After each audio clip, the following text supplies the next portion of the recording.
بسم اللہ الرحمن الرحیم۔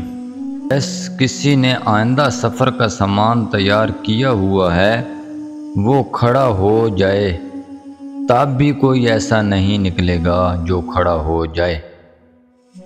زندگی جب تک نیک کاموں کا ذریعہ نہ ہو شائستہ نہیں کہی جا سکتی۔ جب لوگوں کو یہ پتہ چلتا ہے کہ زندگی کیا چیز ہے تو یہ آدھی خرچ ہو چکی ہوتی ہے۔ دنیا آخرت کی کھیتی ہے۔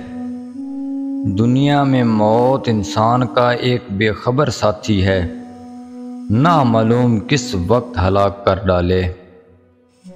حصول عبرت اور حقیقت شناسی کے لیے قبرستان سے بہتر کوئی جگہ نہیں۔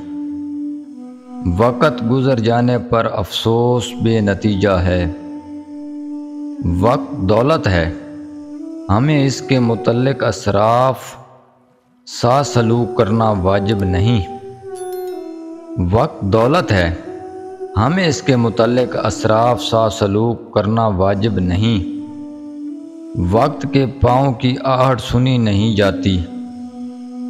وقت خدا کی امانت ہے، جس کا ایک لمحہ بھی ضائع کرنا خیانت مجرمانہ ہے۔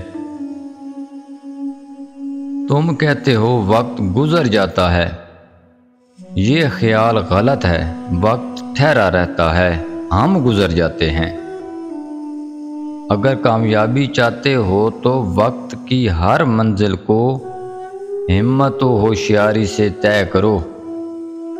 وقت ضائع کرتے وقت یہ یاد رکھیے کہ وقت بھی آپ کو ضائع کر رہا ہے۔ زندگی ایک ہیرا ہے جسے تراشنا انسان کا کام ہے۔ زندگی کو غنیمت جانو، یہ عنقریب تم سے لے لی جائے گی۔ انسان کی دنیاوی زندگی اس شمع کی مانند ہے جو ہوا میں رکھی گئی ہو۔ ذلت کی زندگی سے موت بہتر ہے۔ امید زندگی کا لنگر ہے، اس کا سہارا چھوڑ دینے سے انسانی کشتی گہرے پانی میں ڈوب جاتی ہے۔ دنیا میں زندگی کی سانسیں بہت کم ہیں اور قید کی زندگی بہت